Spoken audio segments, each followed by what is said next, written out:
50, 45. There goes Davis. Oh, my God. Davis is going to run it all the way back. Auburn's going to win the football game. Auburn's going to win the football game. He ran the missed field goal back. He ran it back 109 yards. They're not going to keep him off the field tonight. Holy cow. Oh, my God. Auburn wins. Auburn has won the Iron Bowl. Auburn has won the Iron Bowl in the most unbelievable fashion you will ever see. Oh, Merry Christmas, everyone, and welcome into a brand new edition of the Dream Wager Kid. I am in my girl's childhood bedroom right now in Orlando, Florida. How are we doing today? I'm doing great, Dill. Beautiful, nice and sunny. Not as warm as where you was at, Dill, but I heard we got snow back home. Well, yeah, that was yesterday. We talking about today, and today is 40 plus. Feels good. It looks good. Not too much traffic on the road, so that was nice. Happy holidays, Merry Christmas to everybody. Dill, how was Disney World? That's the question people really want to know the answer to. Right now, if you guys could see, 77 and shine, and it felt good. I'm telling you, it felt good to get away from the cold for a little bit. But yeah, so she goes, I'm an avid Waffle House guy, right? So I'm like, oh, we got to go to Waffle House. They don't got them in the north by us. So I'm sitting there like, yo, we got to go to Waffle House. She wakes me up early, right?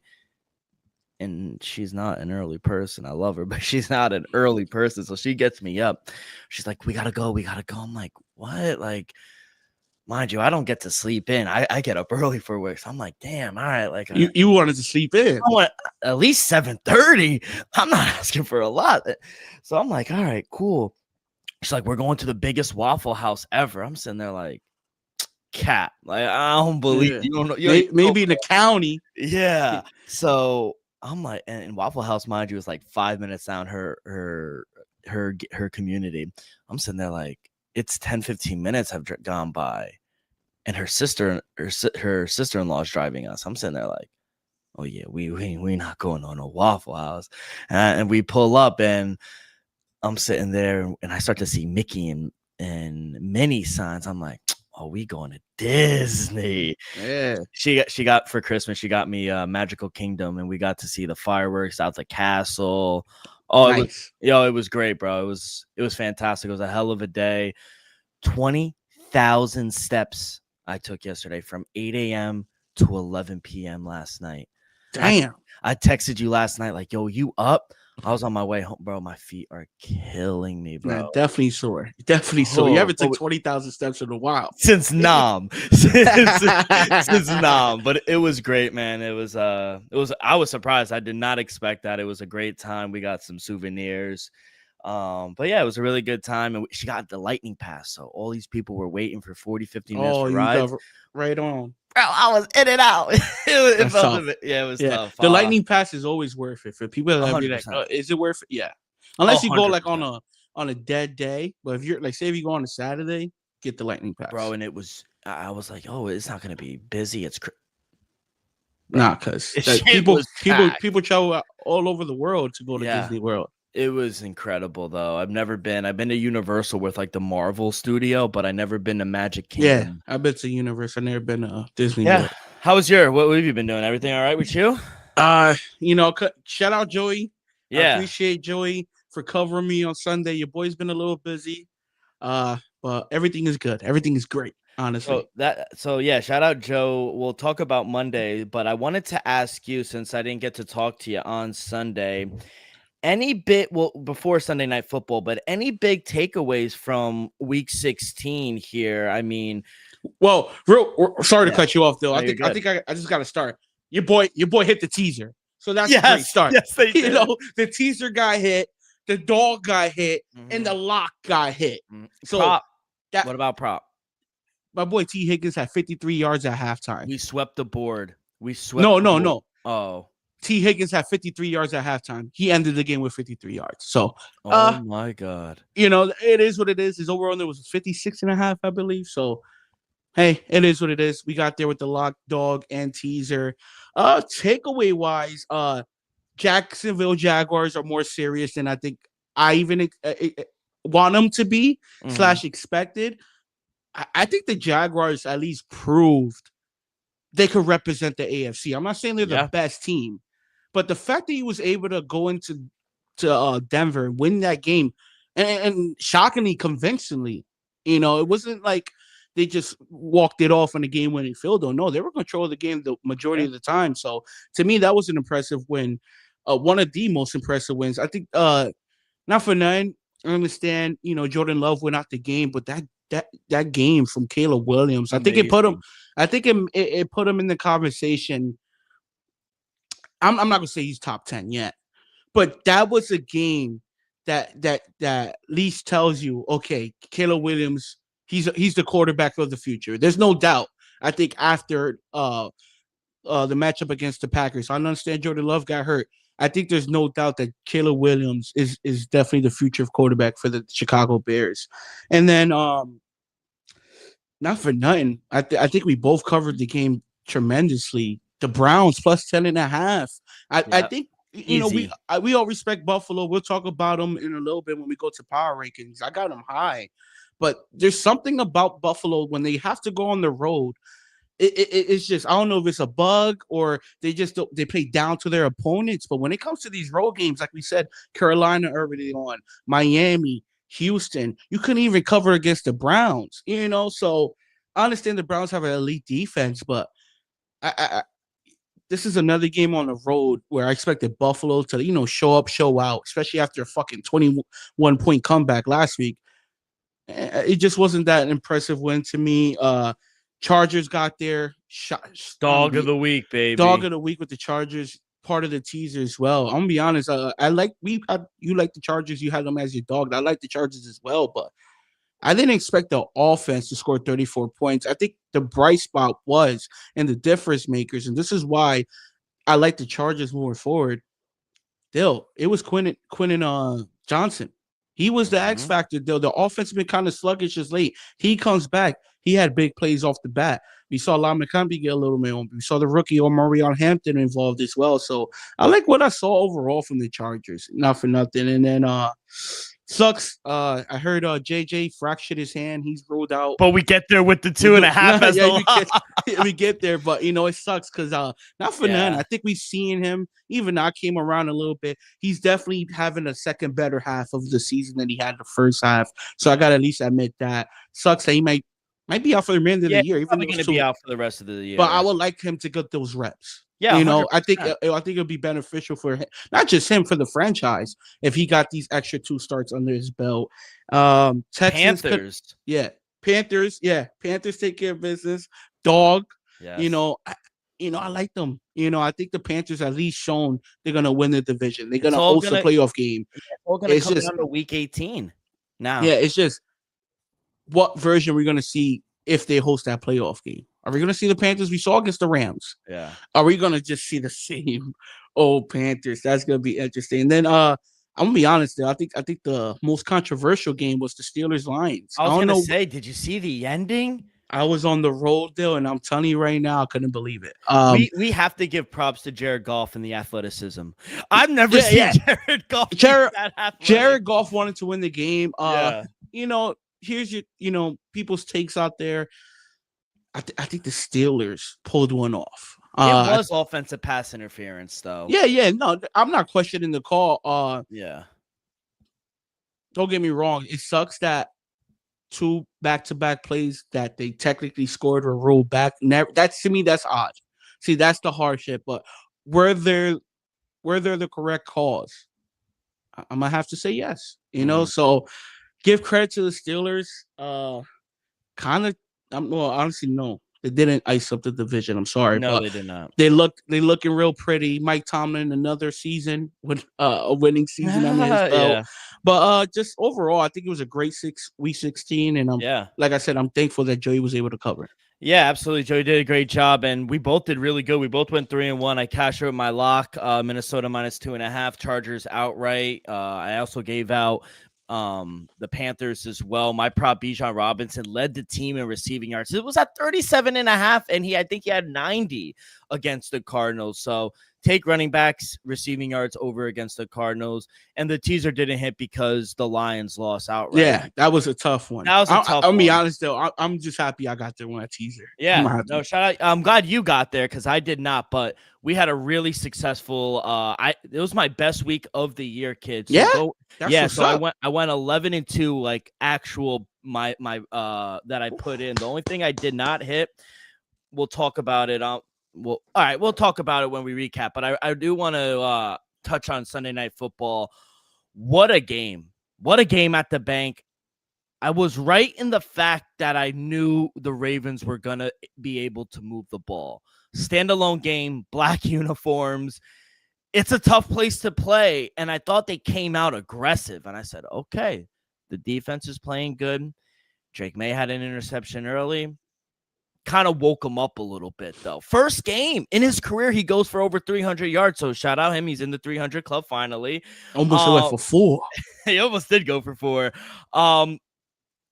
I guess the one thing I worried about, moving forward, shout out Stephon Diggs. He had a hell of a game, over 130 yards. Weren't able to really run the ball that effectively that I thought they were. Yeah, Ramondre Stevenson got into the end zone, but only 79 yards.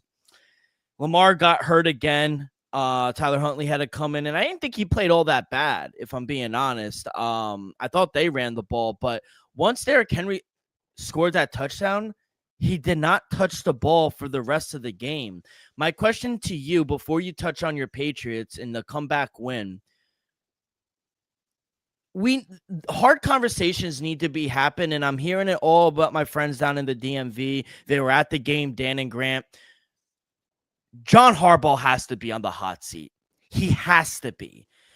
Derrick Henry not being able to touch the ball in the last quarter after he just scored, that's in your terms, a fireable offense.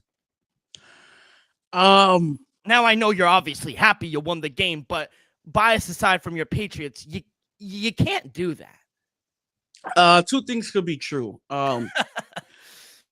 Did Derrick Henry deserve more touches after that go-ahead touchdown? Absolutely, no doubt about it. Is it a fireable offense that you're not handing Derrick Henry the ball multiple times while your backup quarterback is in with a lead?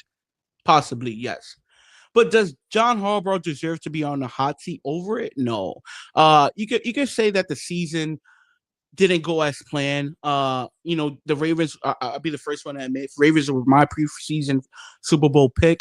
I think that's buried in the dust. And I think John Harbaugh, don't get me wrong, last few years has been a little stale. Not overcoming that AFC championship at home against the Chiefs. If you wanted to fire him after that game, losing that game the way they did, because in our opinion, especially my opinion, I think the Ravens played well enough to win that game. They just couldn't overcome that Zay Flowers fumbling in the end zone. He's a Pro Bowler. You saw that? He has more fumbles than touchdowns. How is he a Pro Bowler? And he had a good year. He had a good year this year. I'm not gonna lie. And touchdowns. Come on. Yeah. Real quick, the reason I said to fire John Harbaugh, he has the most losses with 7-point leads going into the fourth quarter in the last 5 seasons. The list is the Chicago Bears 7, Arizona Cardinals 7, the Colts 7. Guess how many fourth quarter losses they've had in the last 5 years? I'm gonna say 13. Very close, 12. That's the most in NFL history. I mean, at a certain point, I know he's won a Super Bowl. I know he's highly respected, and he's going to get a job if he gets fired. But the conversation needs to at least start. I wouldn't go that far yet. I think he at least deserves another year. If you want to have the conversation, I can't be mad if you want to have the conversation, but I don't think he deserves to be on the hot seat. I deserve some questions be asked because, a lot of injuries happened this year. So I'm not going to say all the fault is on him. But, if you tell me you should have won the game when you had an 11-point lead with 9 minutes left? Yeah, something like that. Yeah, you should have won the game. Absolutely. I understand Lamar was out. but you had an 11-point lead with about a little over 9 minutes left. You should have won the game at home in a primetime situation. So I think it was just a tough season for John Harbaugh. I still think he's a great coach, but maybe the writing's on the wall. Eventually, after being in the franchise, what has he been there for, like 15 years? Things might get a little stale. Some of the things he's putting down might not be getting picked up, So maybe, mutually agreed to part ways, but I don't see the Ravens firing John Harbaugh after this season. Now, thoughts on the New England Patriots. So you guys are 12-3. The first overall seed in the AFC is still live. We're gonna see how Denver does. But yeah, I thought it was a great comeback win. I thought Drake May played well right after that interception. I think he really came into it. I thought Stephon Diggs, that relationship was really good. I thought Hunter Henry had a pretty good game. He got into the end zone. I thought Matt Collins had a few good catches as well. And I thought the defense, when they needed to, I didn't think they overall played that good, but when they needed to stop, they got the stop. Yeah. And for the people, the haters out there, they could be like, "Oh, they didn't give Derrick Henry the ball." Yeah, we still stopped them. From the Patriots, though, I'm gonna be honest. I think this was the most impressive victory of the season. I understand, the Buffalo win, week 4 or 5, whenever that was at Buffalo, but you gotta understand the adversity we faced today. Our starting running back, Travion Henderson, went down with an injury in the second quarter. Mm-hmm. You said the running game was kind of weak. It was questionable. I think that's one of the reasons why our running game was bad because, our RB1 went down early on. Remember, no Will Campbell, our left tackle, is gone. And then we had multiple injuries on the defensive side of the ball during the game. So we were down our starting running back, our starting defensive tackle, and I think a starting linebacker. So we were down multiple guys in multiple levels, and we was able to come back from an 11-point victory in prime time. Like you said, Drake May, first 300 passing yard game of his career when we absolutely needed it the most. I think that's the most important part. Yes, it took this long to get his first game, but when we absolutely needed him to be great, he stepped up.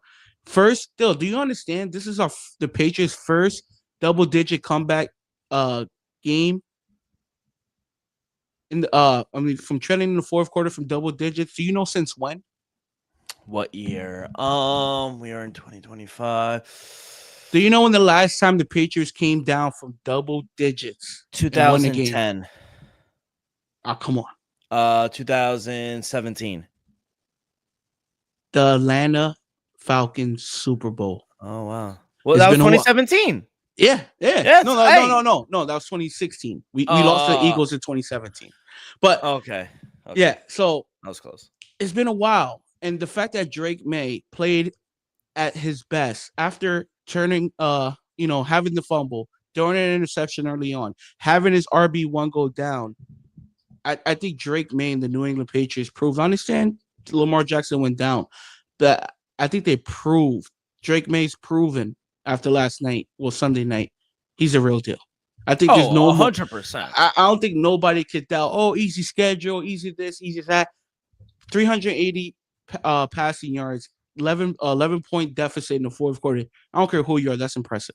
On the Sunday night football stage at the bank. So at the bank is a tough place to play. I would agree. Even though the Baltimore Ravens aren't having a successful year to their standard, it was a must-win game. 100%. And Derrick Henry was able to run the ball well. 128 yards, 2 tutties. He did his part. Defensively, they did their part. They got 2 turnovers. Offensively, they scored 24 on us still. Derrick Henry, I think he's the first running back to have 2 tutties and over 120 yards on us all year. Did he do enough to get the MVP? Bias aside. Don't get me wrong. Matthew Stafford absolutely deserves to be the favorite. But I think Drake May, he should have won the MVP off of last night.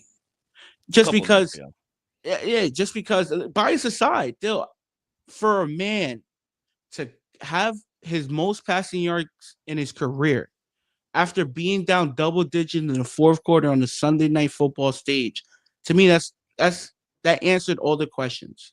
I don't want to hear no more easy schedules. That was one of the most impressive win of the season. That's fair. And right now, I think they do agree with you. Like, Matthew Stafford deserves to be the favorite minus 400, but Drake May. He's minus 400? No. Yeah, Drake May's plus 340. Wow, what the fuck happened? It was just minus. I think Drake May was plus 145 after Sunday night. Steam coming in on Matthew. Yeah, a lot of steam. Hey. All right. Well, huge win. I mean, and I think you guys are a solid team, and I think John Gruden said it the best. There's no one he would rather have in the AFC other than Drake May. I mean, he's the future. It's unfortunate for me, but yeah, I mean, I knew this already. I just hope. I think you were buying into it early. No, I already knew Drake May was going to be our quarterback for the next 10 to 15. There's no doubt about it. But for all the how much credit do you have to give to Mike Vrabel, though? Because he wasn't this guy last year. No, I think it's the wrong guy, Dill. Don't get me wrong. Mike Vrabel deserves a lot of credit. Josh McDaniels. Josh McDaniels. Okay. Josh McDaniels. I keep saying this. I've been saying this for about 7 weeks now. All right. Josh McDaniels deserves all the credit. It's night and day what Drake May was able to do last year to this year. The offense is flowing. We won 10 straight games this year. I think Josh McDaniels deserves most of that. Not most. I'm sorry. A lot of that credit. All right. Let's go to let's go to Monday Night Football. Me and Joey handicapped the hell out of this game. We get there with the minus the 5.5. Game goes way over the total. I think Joey, I just had it up. Joey hit on Alex Pierce, longest reception. Jonathan Taylor, under 122 total yards. We both hit on George Kittle. He hit on receptions. I hit receiving yards. And I would have told you anytime touchdown. He hit it. He did get hurt. He rolled the ankle a little bit, but I also got there with Alex Pierce over 20.5 receiving yards. That's his favorite target. He had 86 receiving yards. The ones I didn't get there with, I got Phillip Rivers. This one hurts the most. Under longest completion, 27.5. It was his last pass. He got. I went for 33. Yeah. Oh my God, it was a dagger. I didn't get that in. I didn't get Christian McCaffrey. Me and Joey both didn't hit on Christian McCaffrey receiving yards. But we handicapped the hell out of the game, and essentially everyone in the AFC is now locked up outside of the Texans, and we'll see what happens with the Steelers and the Ravens. But this was a huge game for the San Francisco. Brock Purdy looked amazing. Outside of that one pick late, Christian McCaffrey had himself a day. George Kittle, Jawan Jennings had a good game. And the defense looked good again. Robert Salah got the boys flying. Yeah, besides the first two, honestly, give credit to Phillip Rivers. The first two drives, he was playing. He was balling. At 45 years old, coming out, he was just coaching his son's high school team. Now on Monday night stage, having back-to-back touchdown passing drives. I'm going to be honest, Phillip Rivers looked better on Monday. When a couple weeks ago, he was like, oh, Phillip Rivers is better than this guy. I'm telling you. He is. Phillip Rivers is a top 32 quarterback. There's no doubt about it. He's definitely a starting quarterback. I highly doubt he wants to play next year, but I wouldn't be surprised if he gets a couple job offers. Because not for nothing, Dill. 23 for 35, 277, 2 tutties at 45 years old. Give this man a full preseason. He might be better. So yeah, I give credit to Phillip Rivers. I understand it's a loss, but I think for the amount of time, age, I think he balled. His IQ is up there. He watches film every day. Yeah, and Jonathan Taylor had a sub game, so running game was already there, and he did damage. So shout out Phillip Rivers. I think he played a hell of a game. It sucks for the Colts. Their playoff chances. I'm gonna be honest. I think the season's over. They started 7-1 and now are 1-7, and we're gonna lose the win total. I keep saying it by a half a game, Elvis. A half a game. It will happen. I think the San Francisco 49ers have a chance. Yeah, that offense with Brock Purdy, they have a chance against anybody. Don't get me wrong. Is the defense good enough? Can they slow down? Let's just say, the Philadelphia Eagles. Can they slow down the Los Angeles Rams? Can they slow down?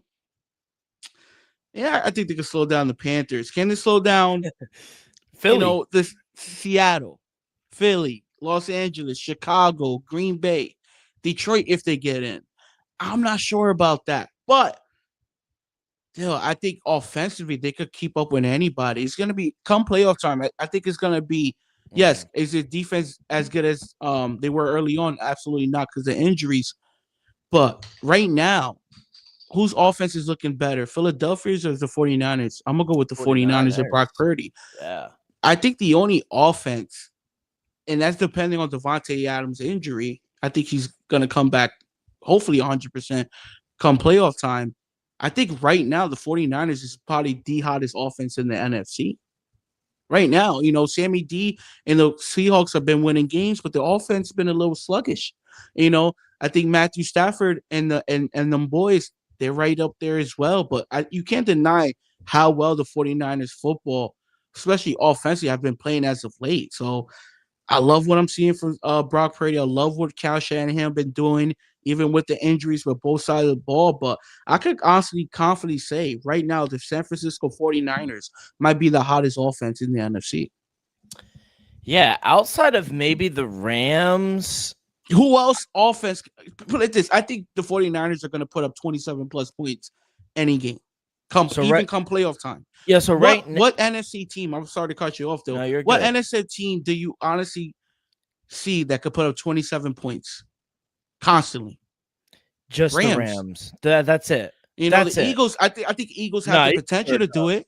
No. But I wouldn't be surprised if the Eagles average 30 points in the playoffs. So can they? Yeah. So right now the Rams are they lead the league and they average 30 points per game. I don't trust Chicago come playoff time. I got to see it. Chicago's averaging 25, and they are playing Jordan really Love good. Get a concuss. Yeah, so I got to see it. Detroit is third, but they're averaging 30 points per game. Detroit might miss the playoffs. That's the thing; they're not even going to make it till January. That's what I mean. And the Panthers are not going to outscore them. They have a shot, but not on the road. So the only NFC teams ahead of San Francisco, San Francisco is averaging 26.1 points per game right now. The only NFC teams that real quick, sorry to cut you off though, and that was with 5 games with Mac Jones.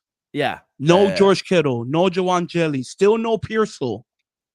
So the only teams in the NFC that are going to make the playoffs, Rams, they're averaging 30 points per game. Mm-hmm. The Bears are averaging 25.8 points per game, and the Seahawks, who are averaging 29 points per game. The only one that I think I could confidently say right now on Christmas Eve are probably the Rams. As much as I love Seattle and I think they are a hell of a team, we got to see Sammy D come play. I got to see it. Yes, I have to see it from both, from him and Caleb. The only 2 quarterbacks that I could honestly see beating San Francisco straight up with no doubt in my mind is Jalen Hurts and Matthew Stafford. Everybody else has to prove it in the NFC. And right now, the Eagles, they're all the way at the bottom. They're averaging 23 points per game. And not for nothing, one thing I can honestly say about the Eagles, Saquon last few weeks has been much better than early on. I think he has 2 out of the last 3 games, 100+ yards. That's good. That's good momentum coming heading into playoffs. Now, can Jalen Hurts in the passing offense step it up? Because we already know the defense is capable of doing. Yeah. So right now, everything's kind of locked in here with the NFC outside of the NFC South. We'll see what happens with the Panthers. Packers, they haven't clinched yet, but I mean, if they lose out and they just need to win 1 game and they'll get in. Because Detroit has they're 8-7. Detroit has to finish 2-0, and they need Green Bay to lose 2 games. Yeah, so we'll see. And then in the AFC, it's just the AFC North with the Steelers. They just have to win this week, and the Texans just have to win this week, and they're in. So, and Texans are live for the division. Mm-hmm. They're live. The Chargers are live too. Well, yes, they are. Yeah. They are. Do they play week 18? Denver. They play Denver week 18? Mm-hmm. Yeah, I'm not sure if they win that game because they'll have the same record. But who's to say they don't? Denver stumbles and falls on a but Denver rock. Plays Kansas City. We'll get to it. We'll get to it. If they lose and they lose out, Chargers are the 1 seed. No, we'll be the 1 seed. You'll be the 1 seed, but the Chargers will win the division. Yeah. They'll win the division. We'll see. Because we ain't losing out. We got the Jets and Dolphins? Yeah. I think we have the Dolphins. I know you have us this week. At Foxborough. Mm-hmm. So we'll see. But yeah, everything's mostly locked up in the AFC and the NFC. We'll just got to go with the seedings. By the way, you talked about the Pittsburgh and the Detroit game. DK has to chill. He has been suspended for the rest of the year. The ruling has been upheld by the league. He's been fined $555,000 his last 2 games, and he's a fool because since he's fined and he'll miss the last 2 games, it voids the guaranteed $45 million that the Pittsburgh Steelers were going to give him. Yeah, he's still going to get it. It's just not guaranteed. He has to play the next 2 seasons. Well, it's been voided. Yeah, he has to play a whole nother season. Yeah, so it's not guaranteed. From what I heard, you can't let a fan get under your skin that bad. I'm not sure if it was something racial. I heard. No. He said that he called his real name. He called him his government name. Which if he did that, I think it's called the Kalen. Whatever it is, I didn't even know what it was. But if that is, that's a bad look for DK. You're a professional athlete. There's no reason why first of all, you shouldn't be letting a fan get under your skin and then you to act like that. Throw a punch, call him over, say whatever you said to him, and then throw a punch after. Come on, DK. I think you first of all, you know better. You should be above that. Yeah, 100%. So he is going to be out the next 2 games or the rest of the season. We'll see. And not for none, the Steelers need him because 100%. They need to win a bare minimum 1 game. Yeah, they need to win this week. But if they don't, it's all going to come down to week 18. Exactly. And that's a must-win game. Yeah, I mean, and I know it's easy for us to say, but whatever. Talk shit to him. Don't go and put your hands on a fan. That's wild to me. But yeah, I wanted to bring that up because I know you mentioned the game. But all right, okay, let's get to these rankings because we got 3 games to get to. So let's speed through these rankings. Week 16 power rankings. I am very interested to see where yours is.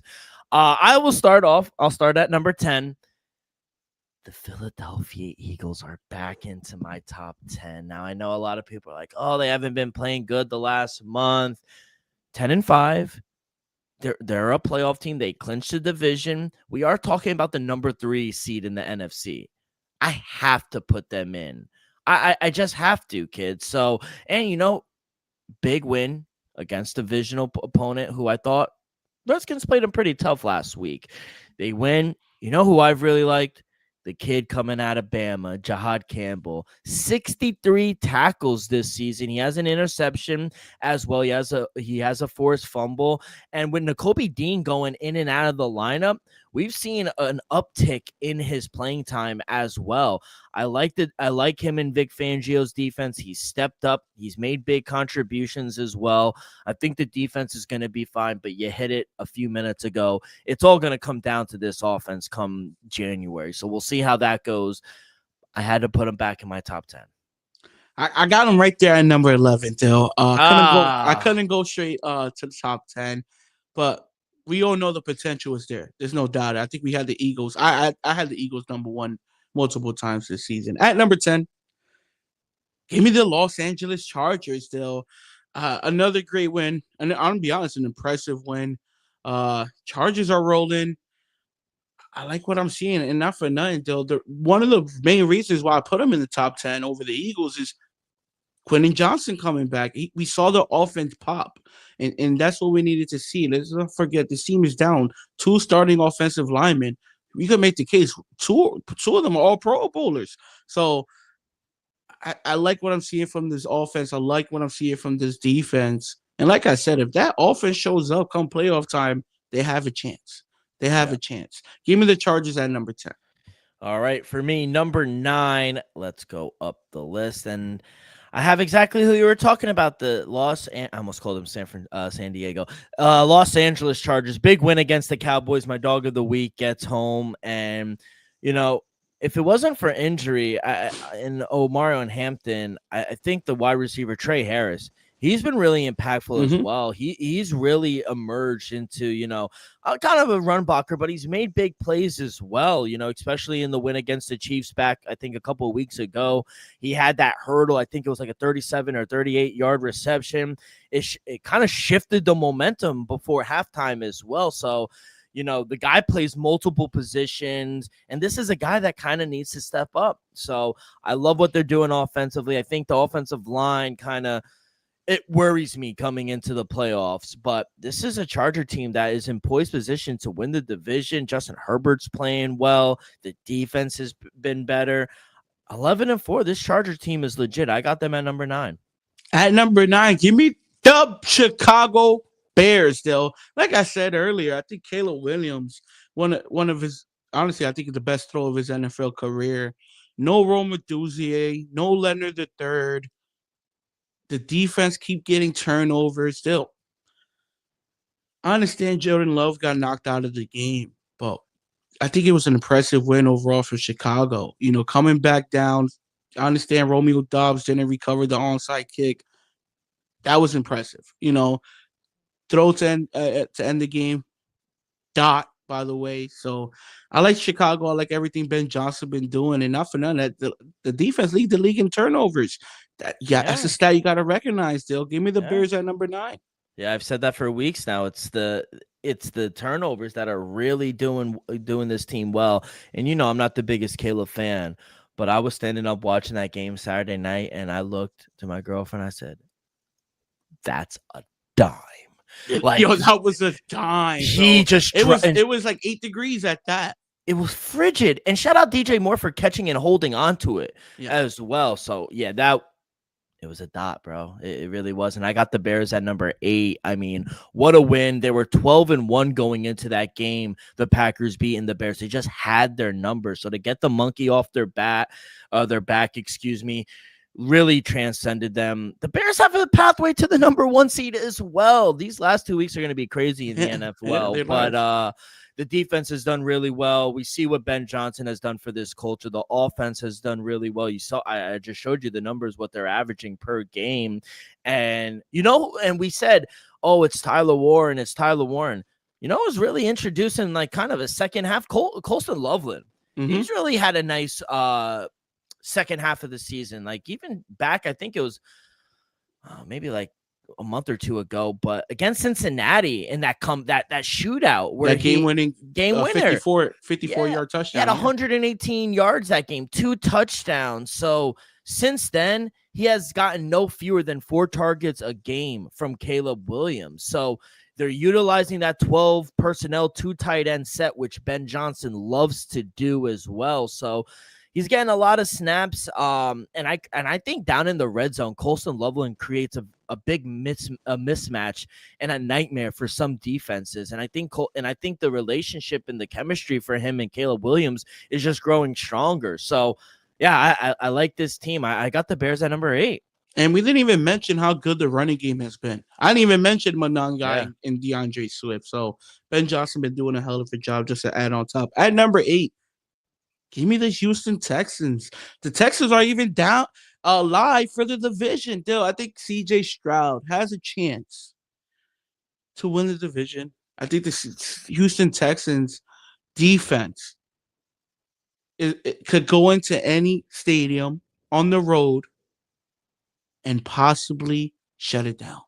The defense is playing that high of a level. Will Anderson and those boys are going to get constant pressure on the quarterback. It's just, can C.J. Stroud outgun, Josh Allen? Can he outgun Drake May? Can he outgun Bo Nix? That's going to be the question moving forward. Can he outgun even the Jacksonville Jaguars? We just saw the other day. So defense, there's no question about that defense. The running game is going to be a little questionable moving forward. Willie Marks went down with an injury. He was ruled out last week. We saw the kid, Jordan, forgot your last name, brother. I apologize. And Nick Chubb had an injury as well. So I like this Houston Texans team. They were able to score a couple points, and Nico Collins had a quiet game. Like I said, C.J. Stroud has a chance to do something special. He has a special defense. Can he put it off? Give me the Texans for now at number 8.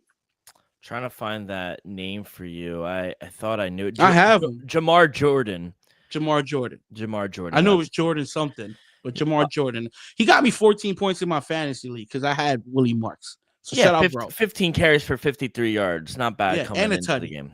Yeah. For me, number 7, I'm going to go with the Buffalo Bills. I had to drop them out of my top 5. I mean, we handicapped it perfectly. I mean, the 10.5 points was ridiculous. Shout out Shador for covering.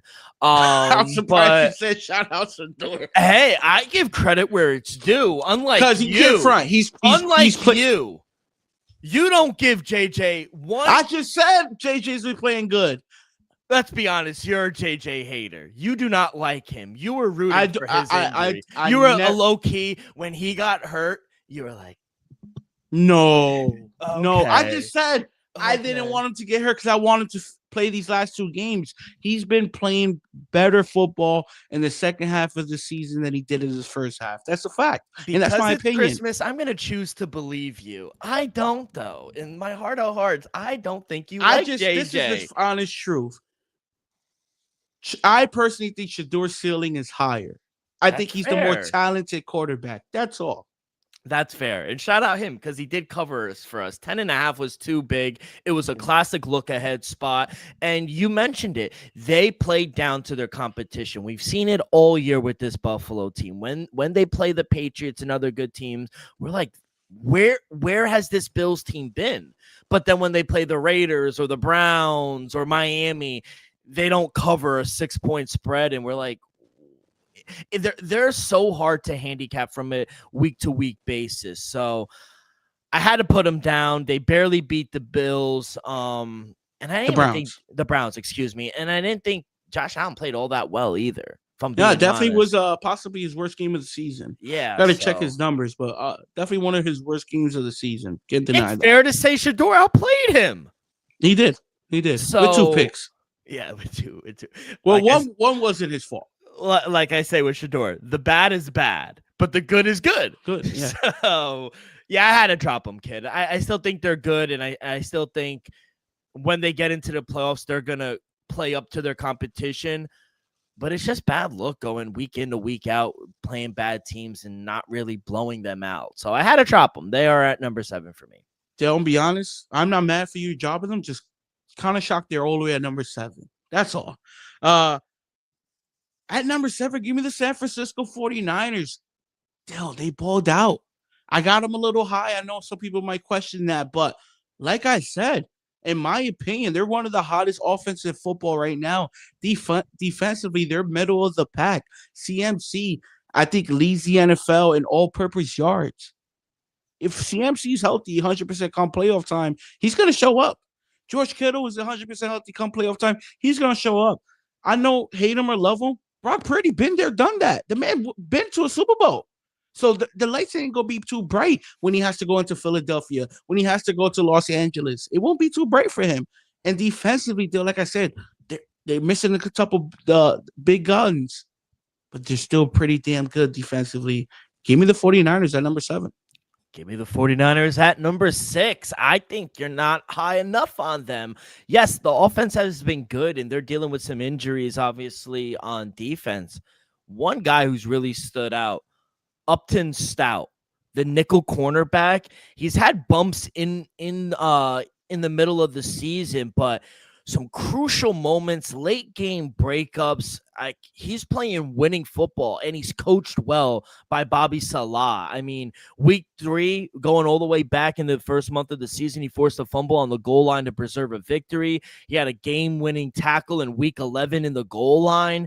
He's played the 6th most snaps out of any 49ers defender, and he's top 3 in the team in tackles. He has 72 tackles in the nickel position. The guy plays all over the field. He could defend the pass as well.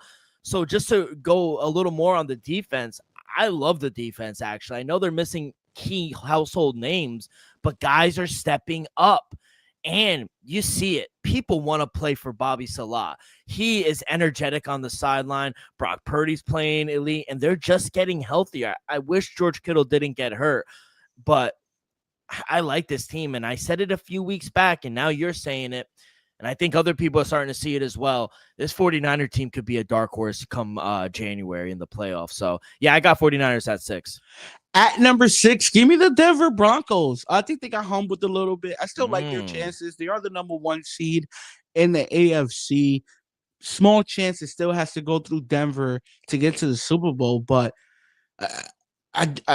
they honestly did not look good defensively, offensively against the Jacksonville Jaguars. And like I said earlier, maybe the Jacksonville Jaguars are that good. I haven't named them yet in my top 10, so that's something to say. I still like the Denver Broncos, but I'm be honest, people, I never loved them throughout the season. Give me the Broncos at 6. Still respectable, good team, but are they great? I'm going to say no. Just like you were surprised with the Bills being down, I was surprised you put the Broncos down that much, honestly. They were at number 4 for 4 weeks, and they didn't lose for 11. At number 5, we're going to go into the top 5 now. I'm going to go with Jacksonville Jaguars. What a hell of a win that was. You got to crack the top 10, and what Trevor Lawrence has done the past month and a half, I'll say maybe even 2 months, does not turn the ball over. There are times he makes some plays and you're like, wow, like he could be a top 10 quarterback at times. And I don't like Trevor Lawrence. So if I'm saying this, he's playing at an elite level sometimes.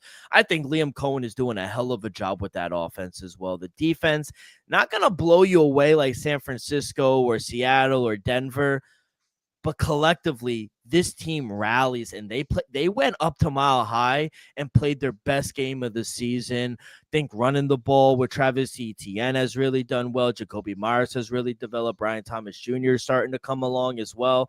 This team, man, I'm glad you said it in the start of the show. They have a chance to run through the AFC. I truly believe that as well. So, yeah, give me Jacksonville cracking my top 5. At number 5, give me the Jacksonville Jaguars. I couldn't deny it. After beating the Denver Broncos, like I said earlier, I think they at least shown they're live. And people, they might question when I say that, but the Chiefs are out of the playoffs. Lamar Jackson most likely gonna be out of the playoffs. Oh, that hurts me. And you're gonna have to just look at the quarterbacks. I understand Josh Allen is the big dog, but like it's gonna be Drake May making his first career start. It's gonna be Bo Nix. I know Bo Nix probably don't put a lot of fear in people's hearts. It's gonna be the Texans and CJ Stroud. It's gonna be the Justin Herbert. These are all young quarterbacks. Trevor Lawrence, they have a shot. There's no denying they have a shot there. They're playing right now at a high level. Travis Hunter will be back sooner than later. I think he might return next week. Jacoby Myers, he even got a brand new deal. Shout out Jacoby Myers. Brian Thomas Jr., if he can start getting the ball rolling, we see a little bit what he did last year, and we see that in these next few games come playoff time. Watch out. Give me the Jacksonville Jaguars at number 5.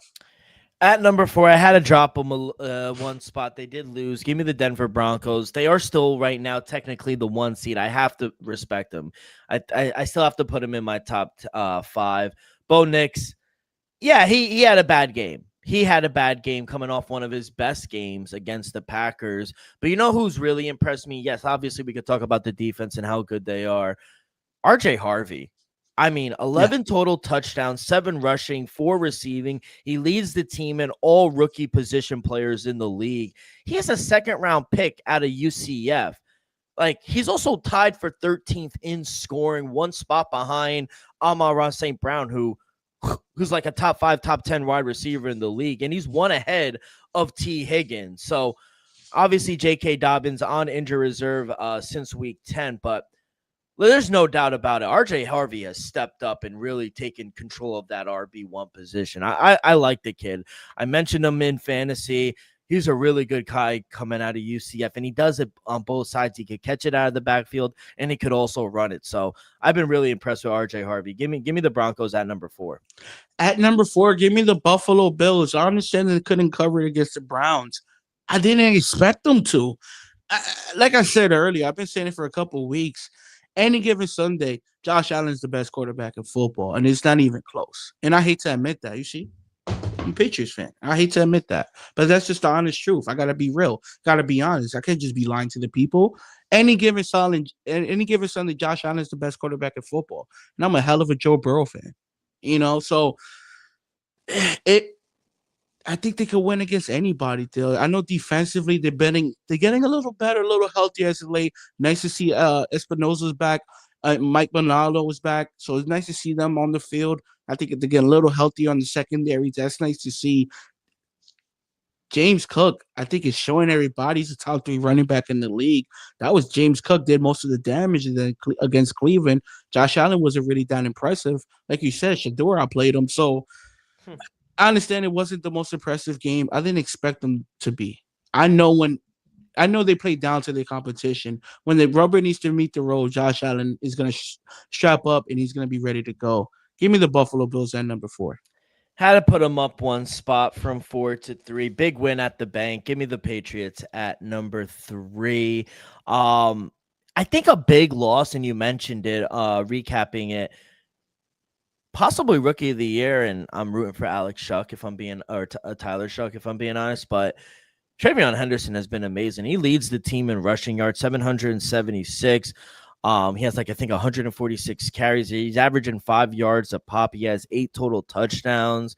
So he's really doing big, and you saw how crucial he is to the run game when he left the game. So I think the run game with him is good. We already know how good Drake May is, not just this year, but for 10 plus years. Mike Vrabel's really changed this team, along with Josh McDaniels as well. The defense has stepped up as well, especially stopping the run. And that's a big thing going into the playoffs. What do teams want to do? They want to establish the run up in the trenches as well. And that's what the Patriots do. Well, they are undefeated on the road as well. I'm going to stop complimenting them. Give me the Patriots at number 3. And Milton Williams will be coming back real soon to add even more depth to the front. At number 3, give me the Los Angeles Rams. They just lost in a tough loss against the Seattle Seahawks. I even alluded to it on Wednesday's show. They might not be number 1 next week because I thought we were both on Seattle at that. So you can make the case Seattle got lucky. At the end of the day, a win is a win, a loss is a loss. I still like the Rams' chances. I think not for none. I think now we're seeing more of a two-headed backfield with Blake Corum and Carol Williams. I know a lot of Carol Williams fantasy owners ain't too happy about that, but there's no denying the Rams are a top 10 defense. And when Devontae Adams is there, even without Deontay Adams, you saw them score 37 points. Puka Nacua and Devontae Adams might just be the best duo in football, and I always give that title to T. Higgins and Jamar Chase. But we can't deny what Matthew Stafford has been doing. He's the front runner for MVP, and I'm gonna be honest, he deserves it. I like the Rams, still respect them. Like you said, they're averaging 30 points a game this season. Give me the Rams at number 3. See, I thought it was clear and obvious, but obviously not. I thought the top 2 teams in the league who played on Thursday night in the Rams and the Seattle Seahawks, but I guess not to you. Give me the Rams at number 2, and obviously I have Seattle, who just beat them in an overtime thriller, at number 1. I had to drop them I dropped them one spot. They did lose. It was a crushing one, but Matthew Stafford is still Matthew Stafford, and even without Devontae Adams, I thought the passing attack was still really good. Terrence Ferguson, he's been really good. The second round pick. The tight end, he matches up well with Tyler Higbee as well. He's really dealing with that hip injury, but Tyler Ferguson, 9 catches for 177 yards, 2 touchdowns. He's especially been important for this. They run a 3 tight end set sometimes. So it's crazy what they're doing. I think defense kind of got exposed a little bit against a really good offense, but they're still a really good team. And when they're averaging 30 points a game, they are very hard to beat. And then I got Seattle at number 1. What they're doing, that defense is legit, man. That defense is going to keep them in games. And you mentioned it is all going to come down to Sam Darnold. Can he win the big one? Can he do it in January? We're going to get a chance, and maybe it runs through Seattle, and maybe it doesn't. Low-key, it'd be really cool to see them get the 1 seed. But honestly, they play better on the road as well. So we'll see what they're able to do on the road. And as long as they're able to run the ball behind that rookie left guard, Gray Zabel, man, no matter how much they get down, they are consistent. They run the ball, and it sets up exactly what they want to do in Clint Kubiak and that play action with JSN. So I love this team. We'll see if they do end up getting the number 1 seed. But right now, I got to give them credit and give them the number 1 seed. At number 2, give me the Seattle Seahawks. We just saw them win an impressive win at home. Call it luck, call it whatever you want. I think Sammy D at least proved a lot of people he could win the big game on the big stage. I understand it was just a Thursday night, but that was a playoff atmosphere game. Sammy D came off big. Even with 2 interceptions, he was special down the stretch. And not for nothing, like you said, I think Zach Charbonnet and Walker the third, they've been a great duo. I understand Kenneth Walker the word don't get the touchdown attempts, but Zach Charbonnet always cleans things up. I like the receiving core. Jackson Smith-Njigba has been one of the best wide receivers in all of football. I still think Cooper Kupp got some sign left in the tank, even though he fumbled right before halftime. But I like what I see from Seattle, and there's no doubt. I understand defensively they couldn't get much pressure or even a sack on Matthew Stafford. But we all know that defense is still pretty damn good.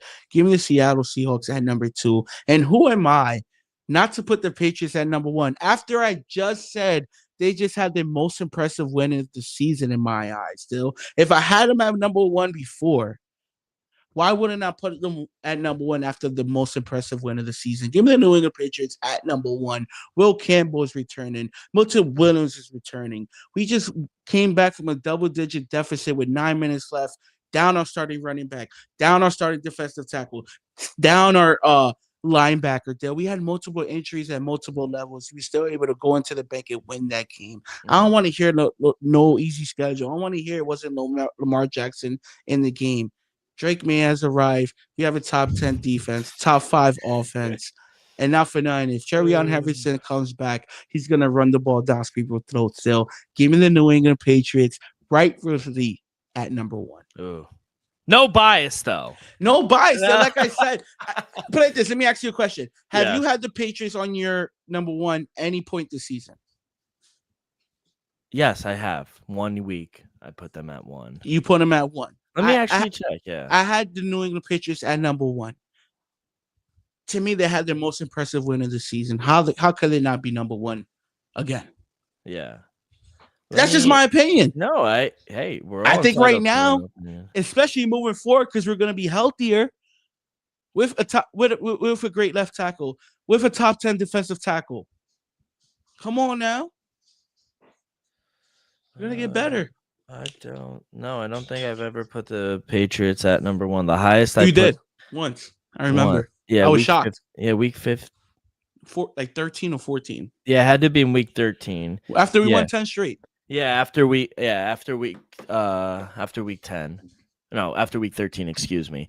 I put them 1. So yeah, 1 time. All right, see, I could say that. I think the biggest discrepancy in ours was the Bills. Yeah, exactly. Yeah, I have them at 4. You got them at 7, and I had the Texans in. I'm surprised you didn't have the Texans. You have Eagles. I mean, let's not sit here and I know we didn't talk about it because you were not here, but they didn't look that good. No, I didn't say they did. I didn't say they did, but they have won 7 straight games. That's fair. That's fair. They have the longest active win streak in the NFL. But technically, all my teams have clinched. Yeah. Your team.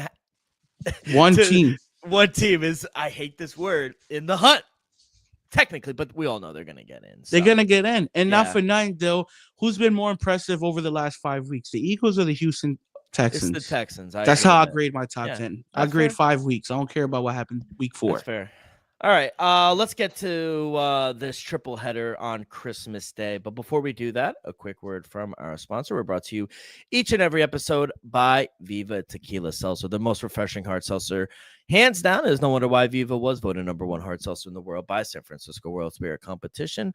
With only 88 calories, 0 carbs, 0 sugar, and a light 4.5 ABV. Viva is the perfect drink for your post-game celebration, as it was created with that active lifestyle in mind. We flavor our tequila seltzer because flavor is the spice and we like our drink with just a kick, just like how we like our lives, whether it's Huckleberry playing a round of golf with the boys or an elderberry on Christmas Day watching Thursday day football. It doesn't matter. Our favorites pair perfectly with our Artisanal Blanco tequila for that subtle and refreshing drink. Our belief here at the Dream Wager and at Viva is to live long, live well, and live it up.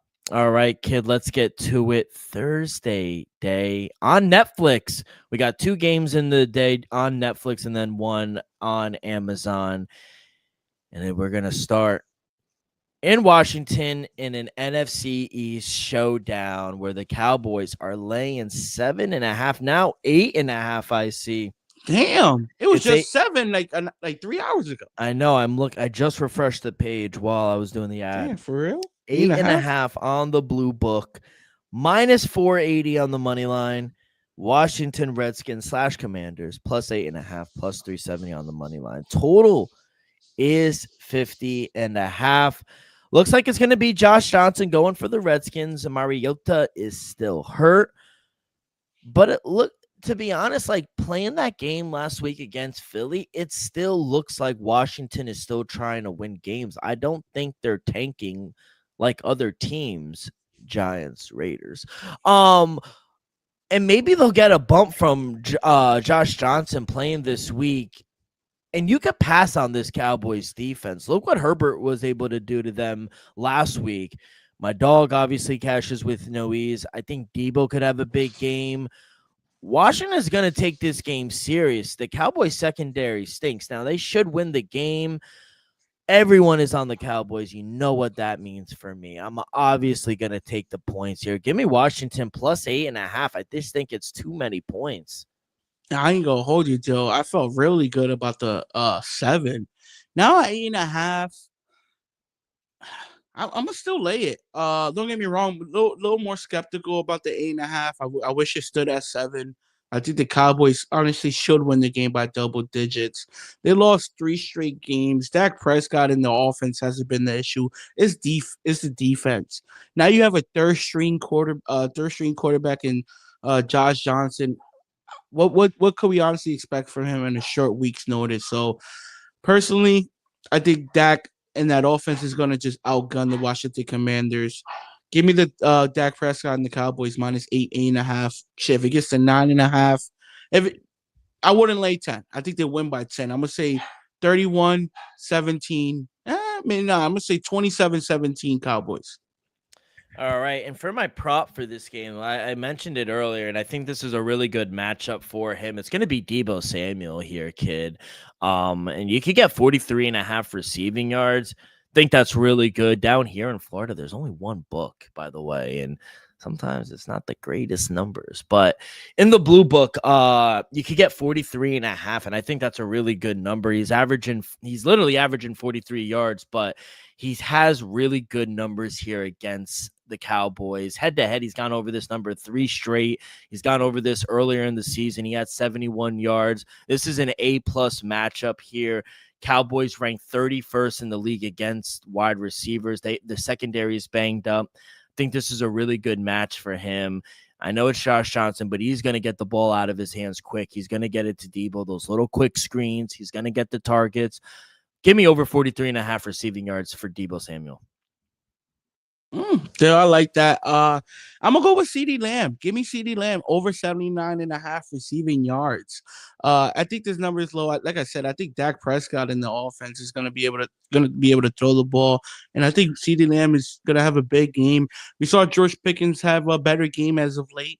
Last week, I think we see CeeDee Lamb maybe I'm gonna say about 115 with a tutty on the Christmas stage. Oh, you're muted, kid. You're muted. Thank you. Let's go to the second game. We'll head up to Minnesota. Unfortunately, there will be no J.J. McCarthy. Live on Netflix, Detroit Lions in town taking on the Minnesota Vikings. They are laying 7.5 here on the road, minus 390 on the money line, plus 310 for the Vikings. Total is 43.5. I know I hate the term, but the Lions are still in the hunt. And to be honest, I think Dan Campbell, in his crazy mind, still believes they will make the playoffs. Like, he's going to go in there, try to hype the boys up. And I know the Lions are a little banged up, but the Lions are facing Max Brosmer here. I know you and the JJ haters are happy he got hurt, but let's be honest. Come on. Come on. Let's be honest. JJ McCarthy, we could all agree that he is years ahead of this guy, Max Brosmer, right? So as much as I'm a Vikings believer at times, I can't trust them in this spot on a short week against a desperate Lions team. No thanks. Dan Campbell, Jared Goff, Lions are great off of a loss, especially back-to-back losses. The Lions haven't lost back-to-back games since 2022. They just lost back-to-back, though. Yes, this is the first time since 2022. Yeah. I know it's a public side, and I know I usually like to fade the public. I'm laying the 7 here against the Vikings here. The Lions are going to win this game. I'm going to keep this one short and sweet. I think with J.J. McCarthy, I would have smashed the plus 7.5. But we just saw this kid against the Seattle Seahawks, 3-4 weeks ago, Dill? Have, 4 or 5 turnovers. He made Will Levis look elite. Just off that one game. Not for nothing. No disrespect to Will Levis. No disrespect to Will Levis. I think the Detroit Lions, they have a sour taste on their mouth after that Sunday loss to the Pittsburgh Steelers. Now going against Minnesota. Again, Minnesota's defense is pretty damn good, but what do we expect from the rookie Brosmer? So I don't expect much. I expect the Detroit to at least hang 28, 27, maybe 30 plus on that defense.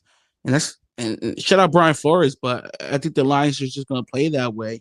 I think they're going to be more aggressive. Give me the Lions minus 7.5. Yeah, as for my prop, I'm going to take Jared Goff here over 240.5 passing yards. He's gone over this in 9 straight games, 9 of his last 10. I know people are going to say it's a bad matchup against this Minnesota defense, but we've already seen him go over this number this year against Minnesota. He threw for 284 yards earlier in the I think it was November. These two teams played, but he's averaging 310 yards the last 10 games. So I think this is a really good matchup. I worry about a blowout factor. Maybe they'll start running the ball a little more, but I think they're going to come out aggressive here. Maybe first half passing yards over for Jared Goff, but 240.5 just seems low for the year that Jared Goff is having. Give me his over. Jill, my player prop for this game is going to be somebody who scored a touchdown but got ruled because of a flag. Give me Amon St. Brown.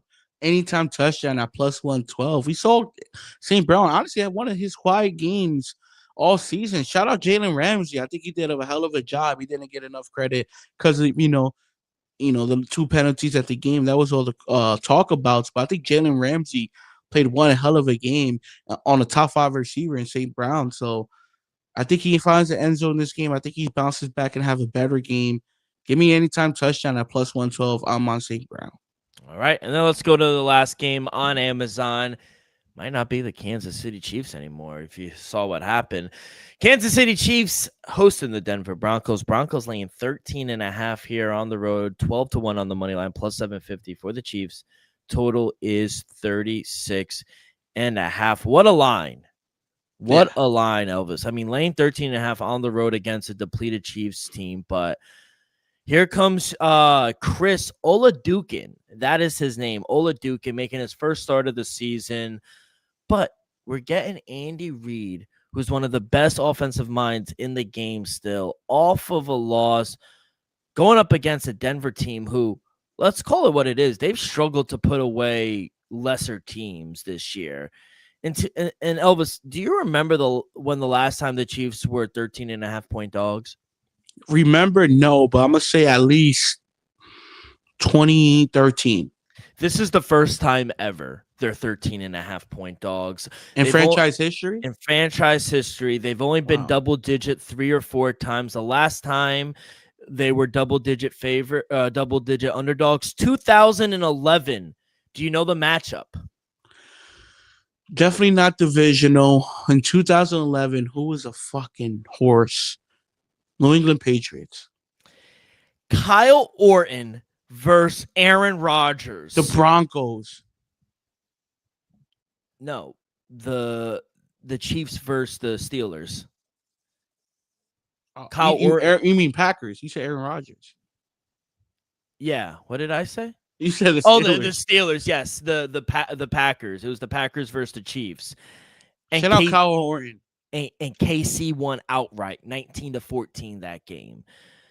You know, Denver needs to win this game, but not by 2 touchdowns. And I think there's a world, I guess the way I thought this game was going to go, there's a world where we see Sean Payton not really put out his A game. He kind of puts the game in kind of cruise control down the stretch. The Chiefs have nothing to lose, and those are kind of the most dangerous teams to play.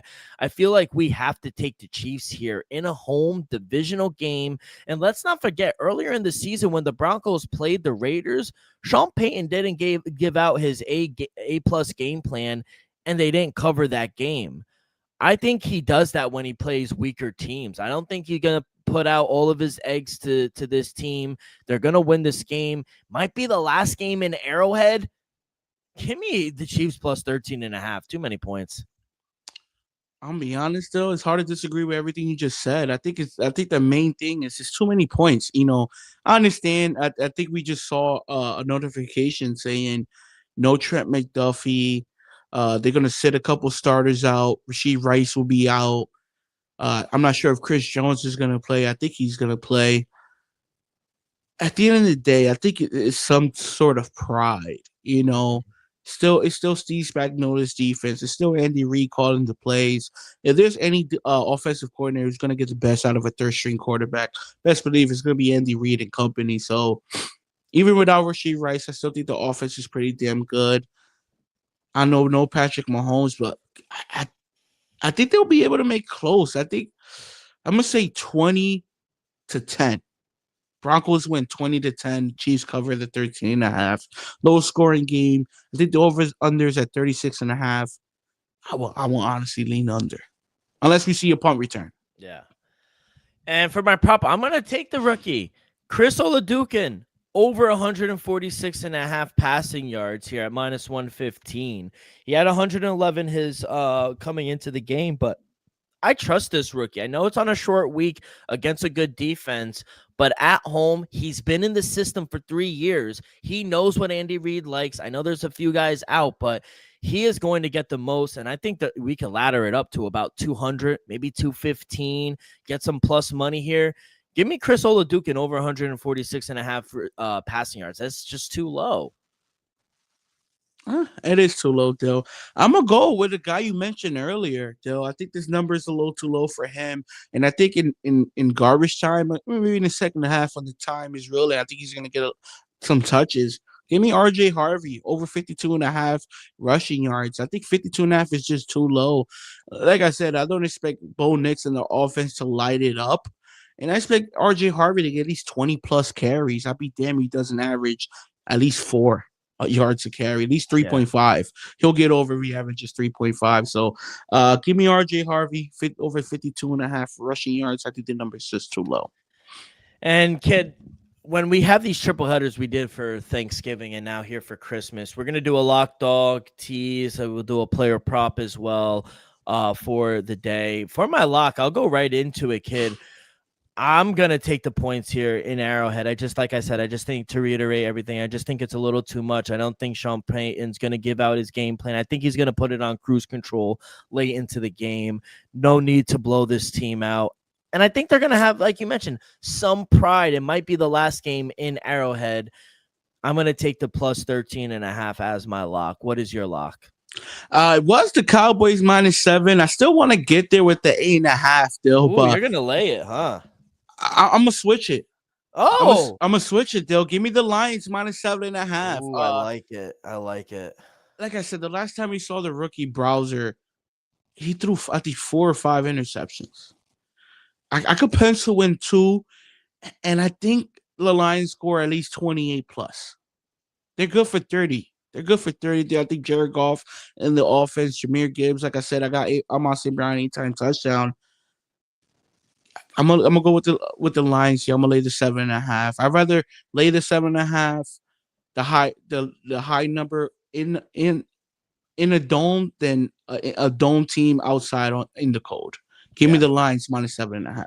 Yeah, for my dog, I thank God you switched up because I was gonna fade you. Give me the Redskins here. Josh Johnson has played the most with the most teams out of anyone. He's been around long. You could throw on this Cowboys defense as well. Let's forget, people are thinking the Cowboys have a chance at the playoffs. They are eliminated. They got nothing to play for. Give me the Redskins at home. They are trying to win games. Like, they are not tanking. Give me the Redskins. I was going to do a parlay, and I want to see what it pays out at real quick, kid, because I had I had a teaser up here on the book. But I had a Native American parlay, Redskins Chiefs money line. 38 to 1. You like that? I think maybe one. Both won't win outright. Yeah, I know. I'll put it this: if you put them both in a teaser and get Washington to plus 14.5 and Kansas City to plus 19.5. Okay, yeah. I'm with you. So right now, two leg money line parlay dog, $10 gets you $389. It's 38 to 1.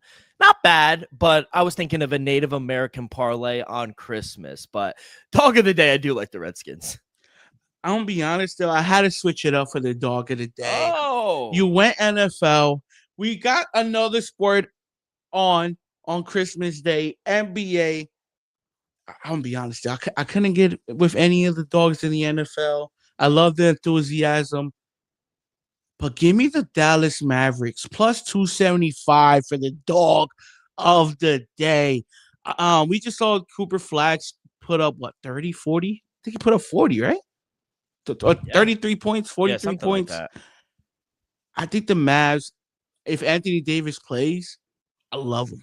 Don't get me wrong. There's something going on in Golden State. We just saw Steve Kerr and Draymond Green I'm not going to say fight or tug it out on the bench, but they had a misunderstanding. Yeah, it's clearly something going on there. And not for now, I think that Dallas Mavericks could sneak up and just pull off an upset. Give me the plus 275 with the Dallas Mavericks on the road. I love it, kid. All right, and for your teaser, you really helped me out, if I'm being honest, because I am going to tease Washington up. I'm going to tease Dallas down, and I'm going to tease Kansas City up. So get Washington at plus 14.5. I got 2 touchdowns to play with. Detroit only needs to win by 2, a field goal, and I teased up the the Chiefs, to 19.5. 3-leg teaser plus 140. Still, I did hit the 3-leg last week. I'm coming back. Your boy's undefeated with the 2 legs. I might have spoken. Might have lost a 2-leg. I think your boy has earlier in the year. Yeah, your boy has a winning record with the 2-leg parlay. 2-leg teaser. So we're going back at it. Give me the Dallas Cowboys to -1. Give me the Detroit Lions to -1.5. Updated. The Cowboys will be down to 2.5. Still a field goal. It's fine. And Detroit to -2. I think there's no doubt Detroit takes care of business. Mm-hmm. And with the Cowboys, they should. Yeah. The line is trending that way. Give me the 2-way 6-point teaser at -134. Dallas down. Detroit Lions down. Surprised you're not going to a 3 because, like you said, you have been successful here. As of late. Shocking. Yeah, as of late. Yeah. All right, okay, let's get to the prop. And our prop segment of the week is brought to you by Props.Cash. The best way to research your player props. Elvis and I have been using Props.Cash for 2 years now. It's helped us find an edge in several player prop markets on the web or in the Props.Cash app. You get quick visual data on player trends, matchup history, and recent performance across every major sport. Clean, reliable stats that make it easy to spot value. Plans start at just $19.99 a month, and right now you can get 25% off your first month with code DREAM25. That is DREAM25. So download the app, not now, but right now. Sign up with the monthly subscription. Use code DREAM25, and you'll be paying just $14.99 your first month. Level up your prop research today at Props.Cash. Kid, my prop of the week or for Christmas, I told you it's going to be Deebo Samuel over 44.5 receiving yards. Think it's a great matchup against a bad secondary who you could get a lot of passing yards off of. I think Josh Johnson is smart enough to get those quick screens, slants over the middle. And Deebo Samuel is great yak receiver. Yards after the catch, he will break 1 or 2. We saw him go for 70 plus first matchup here against Dallas. Now at home on Christmas, yeah, give me the over 44.5 for Deebo. A little disrespectful, not for nothing. I told you guys I love CD Lamb over 79.5 receiving yards at minus 112. I love Amon St. Brown anytime touchdown. We saw the man get robbed last week for it. I like RJ Harvey. Out of the three, I'm going to say I like RJ Harvey over 52.5, even though he should get there by a mile. But Dill, you alluded to this guy earlier. He's been balling as of late. You took his overpassing. Give me Jared Goff over 1.5 passing touchdowns at minus 128. I think he gets there. We saw him last week in the second half, put his cape on. Jared Goff been hot as of late, and he has too many weapons. Jahmyr Gibbs could catch one. Jameis Williams could go for a go route. And like I said, I already got Amon St. Brown anytime touchdown. So that's one right there. And I think he could sprinkle another 1 or 2. I think he could possibly have 3 passing touchdowns. Give me Jared Goff over 1.5 passing touchdowns. Love all props, by the way. I love it. All right, kid, let's get to the NBA real quick. You did mention you like the third game with the Mavericks on the money line against the depleted Washington team right now. What Cooper Flag has been balling. I don't know if you've been looking at the numbers. That's why I'm taking him. Yeah. If Anthony Davis there and Cooper Flag show up. He's gone too. He's getting traded. I'm sorry. I know, but if he plays still, I think Anthony Davis could have a big Christmas game. Wouldn't it be surprised he gives you 30 and 12? That one in the second game are the biggest spreads. But Knicks obviously start the day off. Jalen Brunson might be the best player in the league. I mean, what he's been doing is crazy. Minus 6.5 is an easy bet for me. I also like the Lakers here as a dog. You meant Houston laying 2.5.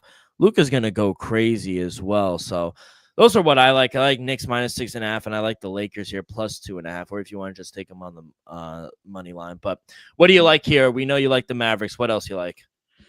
I'm gonna be honest, though. We just saw the OKC Thunder lose last night to the San Antonio Spurs in San Antonio. We saw them lose in the semifinals in the Cup to the San Antonio Spurs. Now they're laying 9.5 at home. Give me the plus 9.5 with the San Antonio Spurs. Don't get me wrong. I doubt the Thunder lose 3 straight games to the Spurs. But I don't think they'll win by double digits on Christmas. Give me the plus 9.5 for San Antonio. Houston Rockets taking on the Los Angeles Lakers. For some reason, the Houston Rockets have been struggling. I think they only won 1 out of their last 5 games. Give me the Lakers at home. You could take them as a dog. You could take the plus 2.5. I'm gonna take the plus 2.5. I think things will be close. I think LeBron. Look at his point total. I think he's good for at least 25 plus. If Luka plays, love the Lakers even more. Give me the plus 2.5 at the Los Angeles Lakers at home. Next game, Denver Nuggets taking on the Minnesota Timberwolves. I like the Timberwolves. I do. I think Anthony Edwards is special, but this is Christmas. Give me the Denver Nuggets to take care of business. I'm gonna lay the 3 with the Nuggets here at home, and then with your Knicks taking on the Cleveland Cavaliers. I don't want to lay the 6 here. Don't get me wrong. I think Cleveland could be competitive.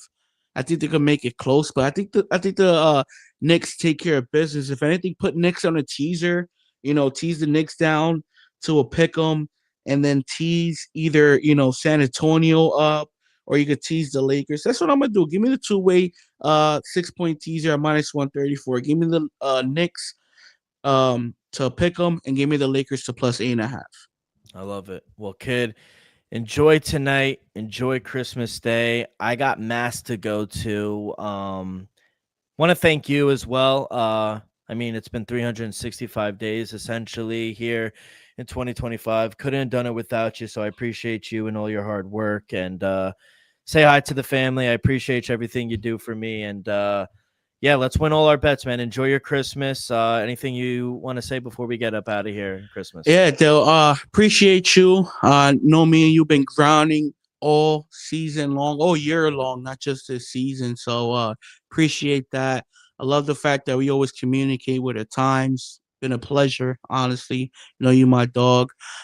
Merry Christmas to all the loyal listeners out there. Happy holidays. If we don't celebrate Christmas, once again, people always promote don't drink and drive. So for the Always. holidays, please make it home safe to your family, your loved ones.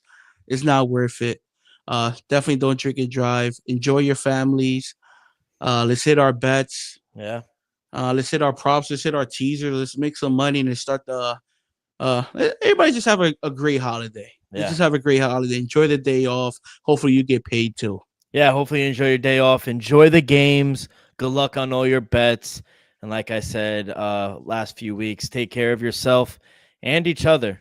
We'll see you next week. Peace.